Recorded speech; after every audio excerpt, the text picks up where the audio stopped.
అందరికీ కూడా ప్రభు యేసుక్రీస్తు నామములో నా హృదయపూర్వకమైన వందనాలు తెలియజేసుకుంటూ, దేవుడు ఈ వారం అంతా కూడా మనల్ని కాచి కాపాడి సజీవులుగా ఉంచిన ఆయన కృపను బట్టి ఆయనకే మహిమ ఘనత ప్రభావములు చెల్లించుకుంటూ ఈరోజు ఈ చల్లని వాతావరణం అనుకూలం లేనప్పటికీ కూడా చక్కగా వాతావరణం అనుకూలం అవగానే ఎవరైతే ఆయన యొక్క ఆలోచనలో ఆయన సంకల్పంలో ఉన్నారో వారందరినీ కూడా దేవుడు నడిపించిన విధానాన్ని బట్టి దేవుని స్తుతిస్తూ దేవుడు మిమ్మల్ని అందరినీ కూడా దీవించాలని నాకు ప్రార్థన చేస్తున్నాను. అలాగే ఈరోజు మనము చెడ్డ సమాచారం వలన ఎంత నష్టం జరిగిద్దో, మంచి సమాచారము ఎంత లాభాన్ని కలిగిద్దో అనేది ఈరోజు ఒక పాఠంగా నేర్చుకుందాం. మన పూర్వీకుల చరిత్రలో జరిగిన విధానాన్ని, ఆ సంఘటనని నేర్చుకుందాము. చెడ్డ సమాచారము అనేది ఎంత ప్రమాదకరమైనదో అనేది ఈరోజు నేర్చుకుందాము. నేర్చుకునే ముందు దేవుడు మోషే ద్వారా ఒక మాట తెలియచేయటం జరిగింది. అది నిర్గమాకాండం 23వ అధ్యాయం 1వ వచనంలో లేని వార్తలు పుట్టింపకూడదన్నమాట. ఈ వార్తలు ఎన్ని పుట్టిస్తామండి మనము? దాంతో పాటే చెడ్డ సమాచారం కూడా కలుస్తుంది అనమాట. అంటే లేని వార్త పుట్టించడం అంటే ఏంటి? చెడ్డది ఒక మంచి ఉంది అనుకోండి, దాన్ని చెడ్డగా పుట్టిస్తే అదే కదా లేని వార్త, అదే చెడ్డ సమాచారం అనమాట. అందుకని దేవుడు మొట్టమొదటిగా పూర్వకాలంలోనే లేని వార్తను అసలు పుట్టించొద్దు అని తెలియజేశాడనమాట. దాని వలన ఎంత నష్టం ఉంటుందో అని మనము కొన్ని చరిత్రలో జరిగిన సంఘటనలు చూస్తూనే వచ్చామన్నమాట. అందులో ఒక సంఘటన మనము చూద్దాము. సంఖ్యాకాండము 13వ అధ్యాయము 1వ వచనం చూస్తే, నేను అక్కడక్కడ చదువుతాను. ఈ అధ్యాయాన్ని మీరు మరంతగా నీటిగా లేక మీరు పూర్తిగా చదువుకోండి. యెహోవా మోషేకు ఇలాగ సెలవిచ్చును, నేను ఇశ్రాయేలీయులకు ఇచ్చుచున్న కనాను దేశమును సంచరించి చూచుటకు నీవు మనుషులను పంపుము అని మోషే గారికి సెలవిచ్చారనమాట దేవుడు. ఏమనంటే ఇశ్రాయేలీయులకు ఏమని వాగ్దానం చేశాడండి? నేను పాలు తేనెలు ప్రవహించు దేశమైన కనాను దేశాన్ని మీకు స్వాధీనపరుస్తాను, మీరు ఆ దేశంలోకి వెళ్ళి మీరు అది స్వాధీనపరుచుకోవచ్చు, దాన్ని మీకు అనుగ్రహిస్తున్నానని వాగ్దానం చేసిన దేవుడు ఏమని చెప్తున్నాడంటే మోషేకి, ముందుగా కొంతమంది మనుషుల్ని పంపించి ఆ దేశాన్ని చూసి రండి అని చూడటానికి కొంతమందిని పంపించమని తెలియచేయటం జరిగిందనమాట. కొంతమంది మనుషుల్ని పంపించు, ఆ దేశాన్ని మనము ఒక దేశాన్ని స్వాధీనం చేసుకోవాలంటే పక్క రాజులు ఉన్న కాలంలో కదా, ఆ రోజుల్లో ఒక రాజ్యాన్ని స్వాధీనం చేసుకోవాలంటే ఆ రాజ్యంలో ఉన్న బలహీనతలేంటి, బలం ఏంటి అనేది మనం అందరం వారు తెలుసుకొని ఉండాలన్నమాట. అందులో ఏమున్నదో అవన్నీ కూడా తెలుసుకొని ఉంటే, ఆ బలహీనతలు తెలుసుకొని ఉంటే మనము ఒక ఆలోచనతో అది స్వాధీనం చేసుకోవడానికి ఒక గొప్ప ఆలోచన కలిగి ముందుగానే ఆలోచనలు కలిగి ఉంటారు. కాబట్టి ముందుగా కొంతమందిని దాన్ని ఏమంటారు, వేగు చూడటం అని అంటారనమాట. వేగు చూడటానికి పంపించడం అని అంటారనమాట. అంటే ఆ రాజ్యంలో ఆ దేశంలో ఏముంది అనేది తెలుసుకురావటానికి కొంతమంది మనుషుల్ని పంపించమని దేవుడు సెలవిచ్చినప్పుడు మోషే గారు ఇందులో పంపించడం కొంతమందిని, ఇక్కడ వారి పితరుల గోత్రములలో ఒక్కొక్క దాని నుండి ఒక్కొక్క మనుషుల్ని మీరు పంపవలెను, వారిలో ప్రతివాడు ప్రధానుడై ఉండవలనని మోషే యెహోవా మాట విని పారాను అరణ్యము నుండి వారిని పంపెను. వారందరూ కూడా ఇశ్రాయేలులో ముఖ్యులు అనమాట. ఇశ్రాయేల్ ప్రజల్లో ముఖ్యులైన వారిని కొంతమందిని అక్కడికి కనాను దేశం పంపించాడనమాట. పంపించిన వారు ఏమి సమాచారం తీసుకొచ్చారో అనేది ఈరోజు మన పాఠంలో యొక్క ముఖ్య అంశం అనమాట. తర్వాత 17వ వచనం చూడండి. మోషే కనాను దేశమును సంచరించి చూచుటకు వారిని పంపినప్పుడు వారితో ఇట్లనెను, మీరు ధైర్యం తెచ్చుకొని దాని దక్షిణ దిక్కున ప్రవేశించి ఆ కొండ ఎక్కి ఆ దేశం ఎట్టిదో దానిలో నివసించు జనము బలము గలదో బలము లేనిదో కొంచెమైనదో విస్తారమైనదో వారు నివసించు భూమి ఎట్టిదో అది మంచిదో చెడ్డదో వారు నివసించు పట్టణములు ఎట్టివో వారి గుడారములలో నివసించుదురో కోటలలో నివసించుదురో ఆ భూమి సారమైనదో నిస్సారమైనదో దానిలో చెట్లున్నవో లేవో కనిపెట్టవలెను. మరియు మీరు ఆ దేశపు పండ్లలో కొన్ని తీసుకొని రండి అని చెప్పారు. అది ద్రాక్షల ప్రథమ పక్వ కాలము కాబట్టి వారు వెళ్ళి సీను అరణ్యం మొదలుకొని హమాతుకు పోవు మార్గముగా రెహోబు వరకు దేశ సంచారం చేసి చూచిరి. చూసారా, మనం ఇప్పుడు మాట్లాడుకునే అంటే ఏది ఏంటి అనేది అన్నిటిని కూడా వివరించి ఈ విషయాలన్నీ పంపించే వారికి చెప్పి మోషే గారు ఆ దేశంలో ఉన్న ఆ పళ్ళను కూడా తీసుకొచ్చి చూపించమన్నాడు అనమాట. అంటే అది దేవుడు చెప్పాడు కదా, పాలు తేనెలు ప్రవహించే దేశం అని చెప్పాడు కదా. అసలు అది ఎలాంటి దేశమో ఏంటో అని ఎవరు అప్పటికి చూడలేదన్నమాట. మోషే గారు కూడా చూడలేదు కదా. అట్లా అందుకని చూడాలి ఆ దేశంలో పండే పంటలు, ఆ యొక్క కాయలు, ఫలాలు ఎలా ఉంటాయో అని ఇలా ఇవన్నీ చెప్పి ఆ ఫలాలను కూడా తీసుకురమ్మని కొంతమందిని పంపించాడు అనమాట. పంపించినప్పుడు మళ్ళీ 23 చూద్దాం. వారు ఎష్కోలు లోయలోనికి వచ్చి అక్కడ ఒక గెలగల ద్రాక్ష చెట్టు యొక్క కొమ్మను కోసి దండెతో 2 మోసిరి. మరియు వారి కొన్ని దానిమ్మ పండ్లను కొన్ని అంజూరపు పండ్లను తెచ్చిరి. ఇశ్రాయేలీయులు అక్కడ కోసిన ద్రాక్ష గెలను బట్టి ఆ స్థలమునకు ఎష్కోలు లోయ అని పేరు పెట్టబడింది. వారు 40 దినములు ఆ దేశంలో సంచరించి చూచి తిరిగి వచ్చిరి. ఆ దేశంలో ద్రాక్ష గెల ఎంతమంది మోసేవాళ్ళు అంటండి? అసలు ఎంత ఆశ్చర్యం వేస్తుందో చూడండి. 2 మోసేవాళ్ళు అంటండి. ఇది చదువుతుంటే అబ్బా, పూర్వకాలంలో పంటలు విధానము, మనుషులు యొక్క వారి యొక్క పరిస్థితి ఎంత గొప్పగా ఉందో చూడండి. తర్వాత ఏమొచ్చేసిందండి, మనం దేన్ని నమ్ముకున్నాం? ఎక్కువగా కృత్రిమము నమ్ముకొని మందులు వేయటం మొదలెట్టేసి ద్రాక్ష గెలని ఎంత చేసేసామండి? ద్రాక్ష గెల అంటే 2 మోస్తున్నారంట. మీకు ఆశ్చర్యం వేస్తుందా? మొయ్యటం కుదిరిద్దంటారా? అసలు 2 మోసే గెల కాసిందా? అంటే దేవుడు చెప్పిన దేశం అనమాట. చూడండి, పాలు తేనెలు ప్రవహించు దేశం అనమాట అని ఇవన్నీ తెచ్చి వాళ్ళకి చూపించిన తర్వాత మళ్ళా 26 చూద్దాం. అట్లు వారు వెళ్ళి పారాల అరణ్యమందలి కాదేశులో ఉన్న మోషే అహరోనుల వద్దకును ఇశ్రాయేలీయుల సర్వ సమాజముల వద్దకు వచ్చి వారికి ఆ సర్వ సమాజములకు సమాచారము తెలియచెప్పి ఆ దేశపు పండ్లను వారికి చూపించిరి. వారు అతనికి తెలియపరిచినదేమనగా, ఏమి సమాచారం చెప్పారో చూద్దాం. నీవు మమ్మను పంపిన దేశమునకు వెళ్ళితివి. అది పాలు తేనెలు ప్రవహించు దేశమే. దాని పండ్లు ఇవి. అయితే ఆ దేశంలో నివసించు జనులు బలవంతులు. వారి పట్టణములు ప్రాకారము గలవి. అవి మిక్కిలి గొప్పవి. మరియు అక్కడ అనాకీయులను చూచితిమి. అమాలేకీయులు దక్షిణ దేశంలో నివసించుచున్నారు. ఇత్తీలు, ఎబీసీలు, అమోరీలు కొండ దేశంలో నివసించుచున్నారు. కనానీయులు సముద్రము వద్దను యోర్దాను నదీ ప్రాంతంలోనూ నివసించుచున్నారని చెప్పిరి. కొంతమంది ఉన్నారు కదా, వారు చెప్పిన సమాచారం అన్నమాట. వారిలో ఇంకిద్దరు ఉన్నారు. ఎవరెవరండి? యెహోషువ, కాలేబు. ఇశ్రాయేల్ ప్రజలు పెద్దలతో పాటు వీరిద్దరు కూడా ఉన్నారన్నమాట. కానీ వీళ్ళు చెప్పిన సమాచారం ఏంటంటే, కొంతమంది ఉన్నారు ఆ దేశపు వారు అని, నీవు మమ్మల్ని పంపిన దేశానికి అది బాగానే ఉంది, ఆ పళ్ళు బాగానే ఉన్నాయి, కానీ ఆ దేశంలో నివసించే జనులు ఎలాంటి వారంట? బలవంతులని సమాచారం చెప్తున్నారు. అయితే ఇప్పుడు ఈ సమాచారం అంతా వారు చెప్పింది విన్నాక కాలేబు మోషే గారితో అంటున్నాడు అనమాట. కాలేబు ఏమంటున్నాడంటే, మోషే ఎదుట జనులను నిమ్మళపరిచి మనము నిశ్చయముగా వెళ్ళుదము. వీళ్ళు ఏమంటున్నారు?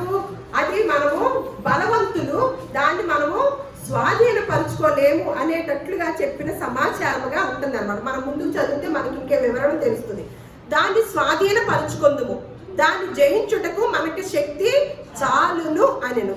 అంటే ఎప్పుడైతే ఈ ప్రజలు కొంతమంది చెప్తున్నారో వెంటనే వాళ్ళని నిమ్మలపరిచి చెప్పేస్తారు కదా. కొంతమంది 10 మందిని పంపించామనుకోండి ఏదైనా సమాచారము, ఎలా చెప్పేస్తారు? వాళ్ళు తెలుసుకొచ్చింది గందరగోళంగా అరుస్తూ, నేను ఇది తెలుసుకొచ్చా.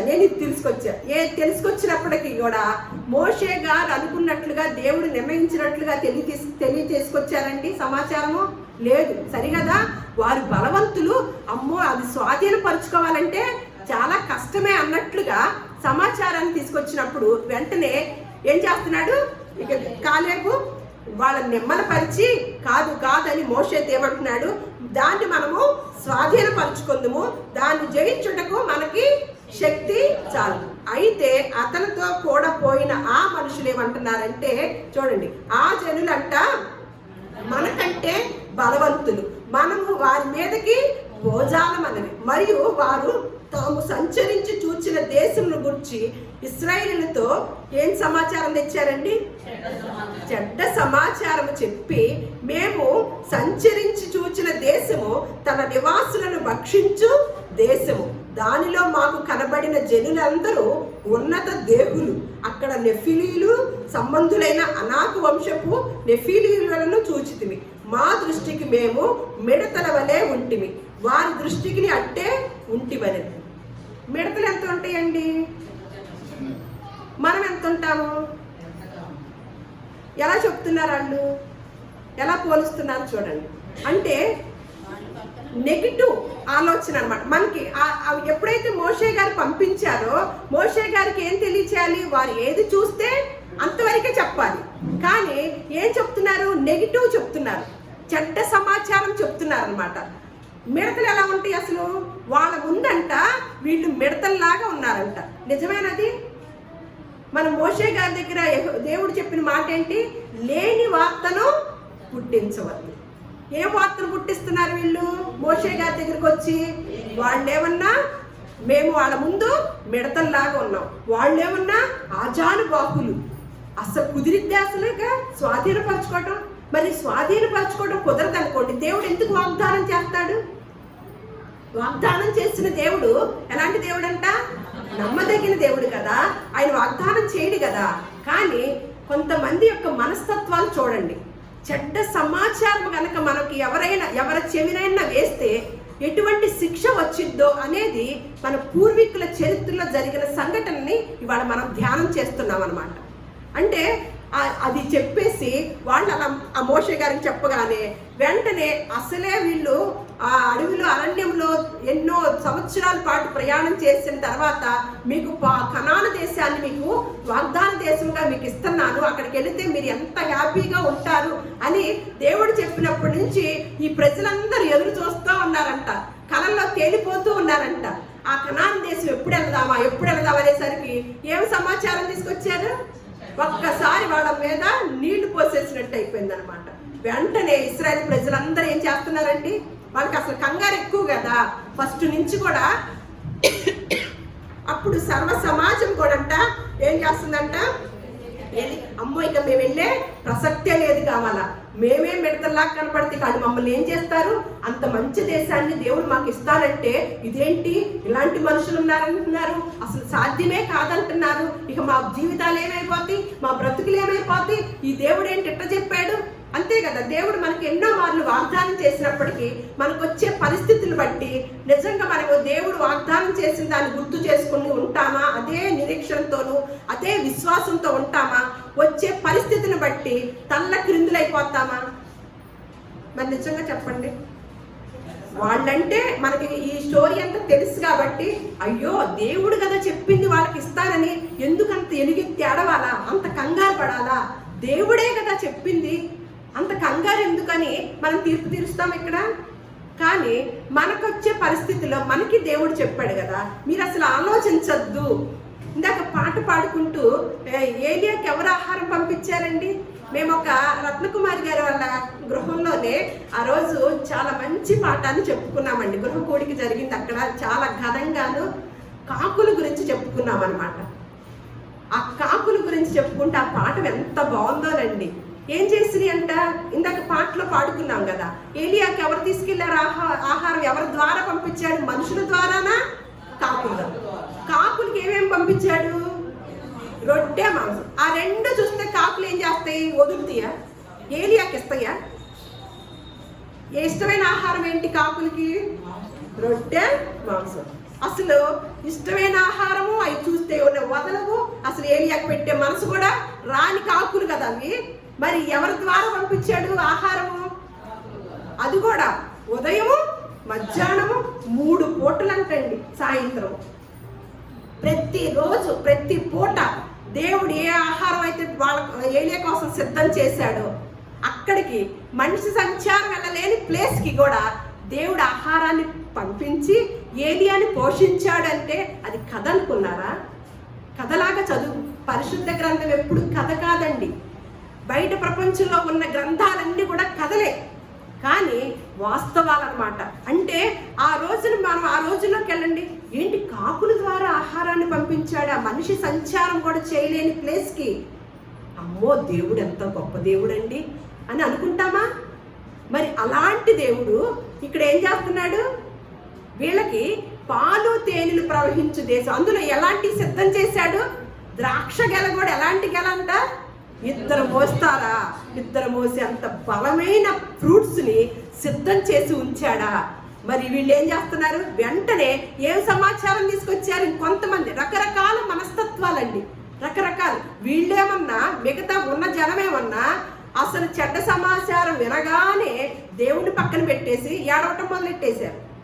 కొంతమందిని పంపిస్తేనేమన్నా ఎర్ర సముద్రాన్ని దాటారు, ఇంకొక చోట చేశారు, ఇంకొక ఎన్నో అద్భుతాలు చూసిన ఈ జనము అక్కడికి వెళ్ళి దేవుడు వాగ్దానం చేస్తున్న ఆ పాలు తేనెలు ప్రవహించు దేశాన్ని మాకిస్తానన్నాడు కదా, అదే మాటని మేము చూసిన దాన్నే మోషే గారికి చెప్తాము. మనం తప్పకుండా దేవుడు చెప్పాడు కాబట్టి దాన్ని దాన్ని స్వాధీనం చేసుకుంటాము అనే మాట తీసుకొచ్చారా? మనం వాళ్ళని గెలవలేము, వాళ్ళెక్కడ మనమెక్కడ, మిడతల్లాగా చీవల్లాగా అని అంటున్నారండి.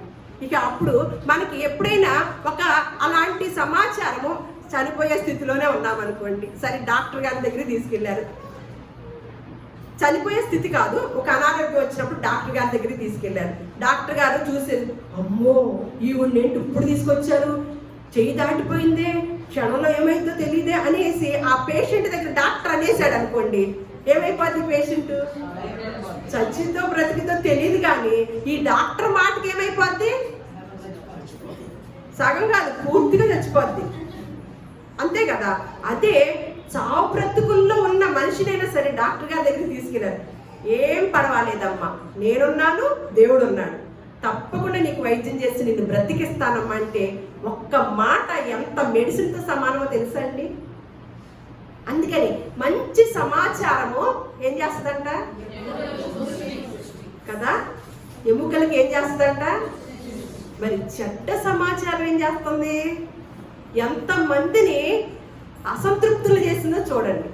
ఒక్క చెడ్డ సమాచారము మనం ఎంతమందికి చెడ్డ సమాచారాన్ని ఇస్తున్నామో మంచి సమాచారాన్ని ఇచ్చే వాళ్ళంగా ఉంటున్నామా? చూడండి, మనం ఇచ్చే సమాచారాన్ని బట్టి మనకి ఫలాన్ని పొందుకుంటాం, మనం ఫలాన్ని పొందుకుంటాం. మనం మంచి సమాచారం ఇచ్చామా మంచి ఫలాన్ని పొందుకుంటాం. చెడ్డ సమాచారాన్ని చేరవేస్తున్నామా అందరికీ? చూసారా, ఒక్క మాటను కనుక ఒక్క స్త్రీకి చెప్పండి, టీవీలు కానీ సోషల్ మీడియా కానీ ఏది పని చేయదు. ఎంత ఫాస్ట్గా వెళ్ళిద్దండి, ఎంత ఫాస్ట్గా వెళ్ళింది. అదే మాట మంచి కూడా ఉన్నాయి కదా, ఎంత ఫాస్ట్గా సువార్తను తీసుకెళ్తున్నారండి. మంచి సమాచారము ఎముకలకి పుష్టినిచ్చిద్ది, ఒక మంచి మాట ఒక జీవితాన్ని నిలబెట్టిద్ది, ఒక మంచి మాట ఒక మనిషిని బ్రతికించిద్ది అని మన అందరికీ తెలుసు కదా. ఆ మంచి మాటని ఎంత ఫాస్ట్గా పంపిస్తున్నాం అనేది ఇంత ఆలోచన చేయండి. మరి చెడ్డ సమాచారం తెచ్చిన వీరు ఎటువంటి ఫలితాన్ని పొందుకున్నారో ఇది చూద్దామన్నమాట. ఇక్కడ ఏమంటున్నారు వీళ్ళు? ఒక కేటగిరీ ఏమని చేస్తున్నారు? ఎలిగెత్తి ఏడుస్తున్నారు. అప్పుడు వరకు అద్భుతాలు చేసిన దేవుణ్ణి ఏమన్నా పక్కన పెట్టారు. మనకి ఎప్పుడు పరగడిపోయారండి, మనకి నేర్పటం కూడా చాలా రాంగు నేర్పారండి. మన జీవితాన్ని ఎప్పుడు అద్భుతాల మీద స్వస్థతల మీద కట్టుకోవటం నేర్పారండి. అందుకని ఒకరోజు ప్రార్థన చేస్తాం ఒక విషయం కొరకు, అది జరిగింది అనుకోండి, మళ్ళీ వెంటనే ఇంకోటి రెడీ అయిపోతుంది, మళ్ళీ దానికోసం ప్రార్థన చేస్తాం. అది జరగలేదు అనుకోండి, వెంటనే విశ్వాసంలో ఏం జరిగింది? విశ్వాసంలో మార్పు వచ్చిద్దా? స్ట్రాంగ్గా ఉంటామా? జరగపోతే లైట్గా కదులుతామా? అంటే దేని మీద ఆధారపడుతున్నాం మనం? మనకు జరిగే సంఘటనల మీద మన విశ్వాసాన్ని బేస్ చేసుకుంటున్నాం అనమాట. ఇక్కడ చూడండి, వాళ్ళు ఏం చేశారు? ఇన్ని అద్భుతాలు చేసినప్పటికీ బాబోయ్ మాకు ఆ దేశం రాదా అని ఎలుగెత్తి ఏడ్చారు. అయితే ఇక్కడ మళ్ళా 14వ అధ్యాయము చూద్దాం, 20వ వచనం చూద్దాం. ఇంకా 14వ అధ్యాయం కూడా చదువుకోండి. ఒకసారి ఈ 14లోనే చూద్దాము, 4 చూద్దాం. వారు మనము నాయకుని ఒకరిని నియమించుకొని ఏమంటున్నారంటే ఇశ్రాయేల్ ప్రజలు అనమాట. ఇక మోషేని ఎత్తేద్దాం, ఎందుకంటే మాకు ఈ కనాన్ దేశం లేదంటున్నారు కదా, ఇక ఈ నాయకుడిని తీసేద్దాం అని వారు మనము నాయకుడిని ఒకరిని నియమించుకొని ఐగుప్తునికి తిరిగి వెళ్ళుదామని ఒకరితో ఒకడు చెప్పుకొనగా, అప్పుడు మోషే అహరోను ఇశ్రాయేలీయుల సమాజం ఎదుట ఏం చేశారంట?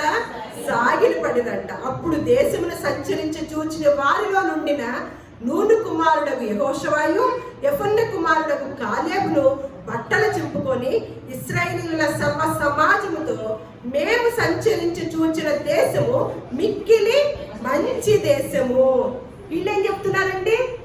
ఎప్పుడైతే ఆ సిచ్యువేషన్ వచ్చిందో, సర్వ సమాజం గందరగోళంలోకి వెళ్ళిపోయిందో, వెంటనే యెహోషువ కాలేబు వాళ్ళు ఏం చెప్తున్నారు? అసలు మీరు అంత బాధపడకండి అని వాళ్ళకి నమస్కారం పెట్టి, మీరు అంత కంగారు పడకండి అని, మేము చూసిన దేశము మంచిది, మిక్కిలి మంచి దేశం. యెహోవా మన యందు ఆనందించిన ఎడల ఆ దేశములో మనల్ని చేర్చి దానిని మనకిచ్చును. అది పాలు తేనెలు ప్రవహించు దేశం. మెట్టుకు మీరు యెహోవా మీద తిరగబడకుడి, ఆ దేశ ప్రజలకు భయపడకుడి. వారు మనకు ఆహారం అగుదు, వారి నీడ వారి మీద నుండి తొలగిపోయేను. యెహోవా మనకు తోడై ఉన్నాడు, వారికి భయపడకూడదు అని ఆ సర్వ సమాజము వారిని రాళ్లతో కొట్టి చంపవలనగా ప్రత్యక్షపు గుడారముల యెహోవా మహిమ ఇశ్రాయేలుకి అందరికీ. కాలేబు యెహోషువ చెప్తుంటే ఏం చేయబోతున్నారు వీళ్ళు? సర్వ సమాజం రాళ్లతో కొట్టబోతున్నారంట. ఇక ఎవరు రావాల్సి వచ్చింది? ఎవరు ఎంటర్ అవ్వాల్సి వచ్చింది? దేవుడు ఎంటర్ అవ్వాల్సి వచ్చింది అనమాట. ఎంత మంచిగా చెప్పినా కూడా వారి అవిశ్వాసం అనమాట. మనం కూడా అంతే, మనకు వచ్చే విధానంలో మనం ఎలా ఉంటున్నాం అనేది మనం జ్ఞాపకం తెచ్చుకుంటూ ఈ ధ్యానం చేయాలన్నమాట. తర్వాత 20వ వచనంలో, యెహోవా నీ మాట చొప్పున నేను క్షమించి ఉన్నాను, అయితే నా జీవము తోడు భూమి అంతయు యెహోవా మహిమతో నిండుకొని ఉండును. నేను ఐగుప్తులోను అరణ్యంలోను చేసిన సూచక క్రియలను నా మహిమను చూచిన ఈ మనుషులందరూ ఈ 10 మార్లు నా మాట వినక నన్ను పరిశోధించింది. మనం ఇప్పుడు చెప్పుకున్న మాటలు ఇక్కడ ఉన్నాయి అనమాట. అంటే ఎన్నో మార్లు దేవుని కార్యాలు చూసినప్పటికీ కూడా ఏం చేస్తున్నారంట? వారు నా మాట వినక నన్ను ఎవరు శోధిస్తున్నారు? దేవుణ్ణి. కాగా వారి పితరులకు ప్రమాణపూర్వకంగా నేను ఇచ్చిన దేశమును వారు చూడనే చూడరు. ఎంత అవకాశాన్ని కోల్పోయారో తెలుసండి. చెడ్డ సమాచారము చెప్పిన వారు ఎవరైతే ఉన్నారో వారిని తర్వాత నేను చూపిస్తాను. విన్నవారు, చెప్పినవారు భూమి మీద లేకుండా చేస్తాడు దేవుడు. అవకాశమే లేకుండా చేస్తాడనమాట. చెడ్డ సమాచారం ఎంత ప్రమాదకరమైనదో, ఆ చెడ్డ సమాచారం విన్నవారికి కూడా అంతే ప్రమాదం. ఎప్పుడైతే పాలు తేనెలు ప్రవహించే దేశానికి ఎవరిని పంపించడంటండి? నేనిచ్చిన దేశం కాగా వారి పితరులకు ప్రమాణపూర్వకంగా నేను ఇచ్చిన దేశమును వారు చూడనే చూడరు. నన్ను అలక్ష్యం చేసిన వారిలో ఎవరు దాన్ని చూడరు. నా సేవకుడైన కాలేబు మంచి మనస్సు కలిగి పూర్ణ మనస్సుతో నన్ను అనుసరించిన హేతువు చేత అతడు పోయిన దేశములో అతన్ని ప్రవేశపెట్టాడు. అతని సంతతి దాన్ని స్వాధీనపరుచుకొనును. అమాలేకీయులను కనానీయులను ఆ లోయలో నివసించుచున్నారు. రేపు మీరు తిరిగి ఎర్ర సముద్రపు మార్గమున అరణ్యమునకు ప్రయాణమై పొండెను అని అన్నారు. ఎవరికి ఇచ్చారండి? ఎవరిగా ఇష్టపడ్డాడు దేవుడు? మళ్ళా అదే అధ్యాయము 36కి రండి, 14 అదే ముగించుకుందాం.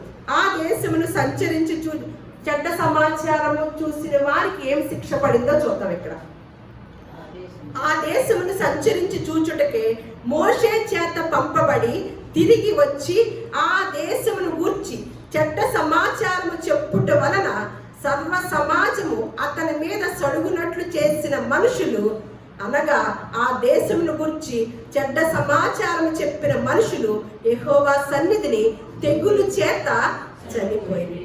అయితే ఆ దేశమును సంచరించి చూచిన మనుషులలో నూను కుమారుడగు యెహోషువ యెఫున్నె కుమారుడగు కాలేబును బ్రతికిరి అంటండి. చూడండి అందుకని సామెతలో ఒక మాట ఉంటుందండి, దాన్ని చూసి మనం ముగించుకున్నాం. 25వ సామెత 25వ అధ్యాయం వచనము, 25వ అధ్యాయము 25వ వచనం.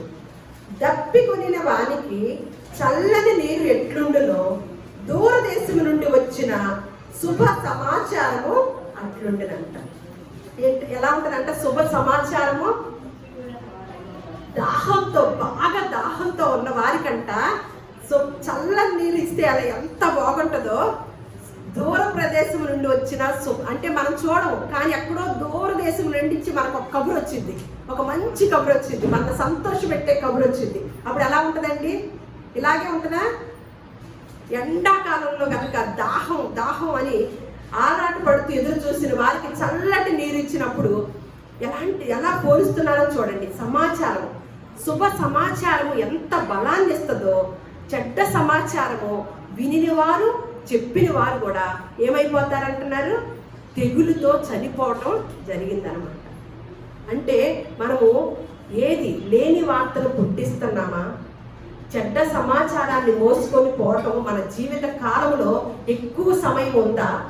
నా ఆయుష్ 50 అనుకోండి, నా జీవిత కాలంలో నేను చెడ్డ సమాచారం ఎంత చెప్పాను, మంచి సమాచారం ఎంత చెప్పామని ఇందాక చదువుకున్నాం కదా 2వ కొరింథీయులకు రాసిన పత్రికలో. క్రీస్తు న్యాయపీఠం మీద తూకం వేస్తే ఏది ఎక్కువగా వచ్చిందండి? ఏది ఎక్కువగా వస్తుందండి? ఏది ఎక్కువగా వస్తుంది? మన ఆయుష్ కాలంలో, మన జీవిత కాలంలో చెడ్డ సమాచారాన్ని ఎక్కువగా ప్రచురించామా, మంచి సమాచారాన్ని ప్రచురించుకొని మన బిడ్డలకు కూడా దీవెన తీసుకెళ్తున్నామా అనేది ఒక ఇంత ఆలోచన చేస్తే నాకు భయం వేసిందండి.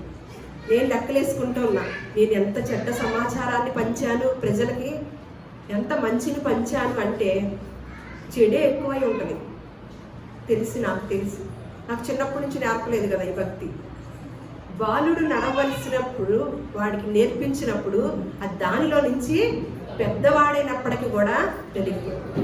మధ్య వయసులో వచ్చి నేర్చుకుంటున్న మనం ఎంతవరకు ఉంటున్నాము అనేది పరిశీలించుకుంటే, క్రీస్తు న్యాయపీఠం గనక ఎదుట మనం నిలబడినప్పుడు మనం తల ఎత్తుకునే వారముగా ఉంటామో, తల దించుకునే వారముగా ఉంటామో అనేది మనకు మనమే పరిశీలించుకుంటూ, మనం ఎక్కడా కూడా చేతనైనంత వరకు శుభ సమాచారాన్ని తీసుకెళ్లే రథసారథులుగా దేవుడు మనల్ని అందరినీ కూడా ఆశీర్వదించునుగాక.